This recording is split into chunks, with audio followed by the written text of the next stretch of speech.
ও মা, তুমি ছাতু নিয়ে কি করছো?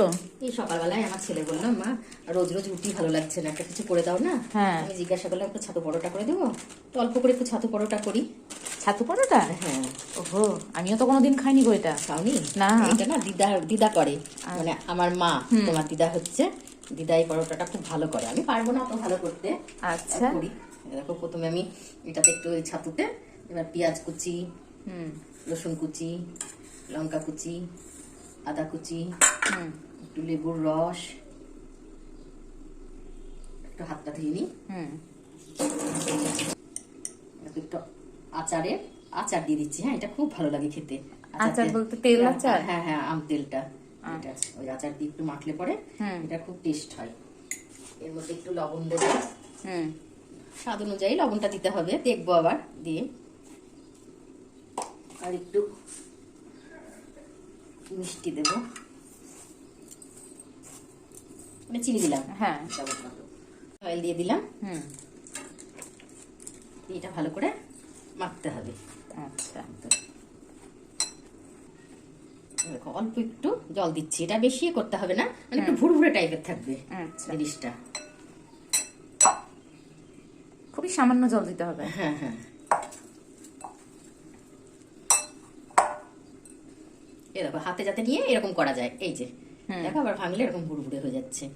এই খাবারটা না বিহারিদের খুব প্রিয় খাবার, বিহারের লোকেরা খায় এটা খুব। আচ্ছা। এটার মধ্যে একটু মানে ধরো পেটটা ভর্তি হয়ে যাবে ছাতু পরোটাটা খেলে। সকালের ব্রেকফাস্ট হিসেবে খুব ভালো। এরকম এটা মাখা হয়ে গেল। এবার আমি এটা আটা দিয়ে করবো, বুঝলে তো? আচ্ছা। 2 বাটি মতো আটা নিয়েছি, 2-3 বার যে যেমন খাবে যতটা করবে ধরো মানুষ অনুযায়ী নেবে। একটু এর মধ্যে লবণ দিয়ে দিচ্ছি,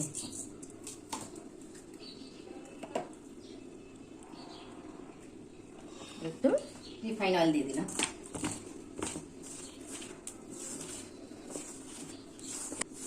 এই যে ময়দাটা হয়ে গেল, ময়ান দিয়ে একটু এরকম করলে ভেঙে যাবে, সেইভাবে একটু করে নিতে হবে। এটা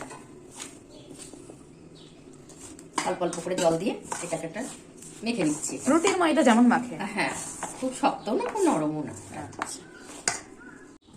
এরকম আমার আটাটা মাখা হয়ে গেল। হ্যাঁ, এরকম এইরকম ঠিক, বেশি শক্ত না বেশি নরমও না। এবার আমি এটাকে 10 মিনিট মতো ঢেকে রাখি, ঢেকে রেখে তারপরে করবো।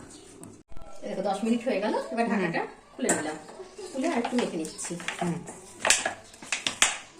বড় বড় করে লেচি কাটছি, ঠিক আছে?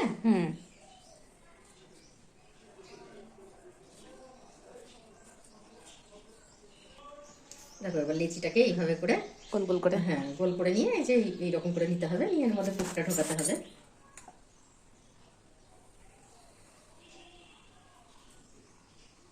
মুখটা ঢুকিয়ে নিলাম এর ভিতরে, ঠিক আছে? যে মুখটা এইভাবে বন্ধ করে দিচ্ছি, কচুরি ডালপুরি যেমন করে করে না, ঠিক ওই রকমই। এটা একটু হাত দিয়ে এটাকে চারিদিকে ছড়িয়ে নিচ্ছি এটাকে। একটু হালকা ময়দা দিয়ে বেলে নিতে হবে, ঠিক আছে? এটাকে আস্তে আস্তে বেলে নিতে হবে।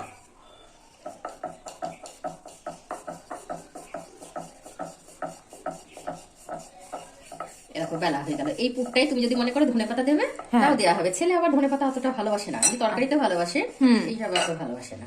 দিয়ে এবার আমি এটাকে আগে সেঁকে নেবো এপিট ওপিট করে।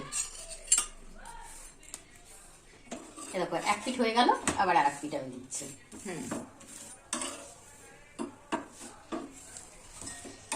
এই পিঠটাও আমার হয়ে গেল। এবার আমি একটু রিফাইন অয়েল দিয়ে ভেজে নেবো পরোটাটা।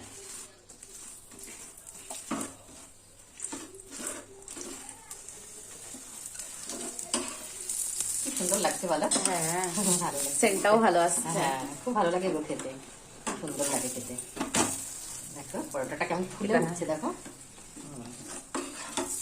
এইভাবে আমি প্রত্যেকটা পরোটা এই পুর দিয়ে বেলে নেবো, ঠিক আছে? এইভাবেই ভাজবো। দেখছো কি সুন্দর হয়েছে? এটা খাবে আচার দিয়েও তুমি ভালো লাগবে খেতে। আচ্ছা। আমার এই রেসিপিটা যদি সবার ভালো লাগে আপনাদের, তাহলে লাইক করবেন, সাবস্ক্রাইব করবেন আর কমেন্ট করবেন।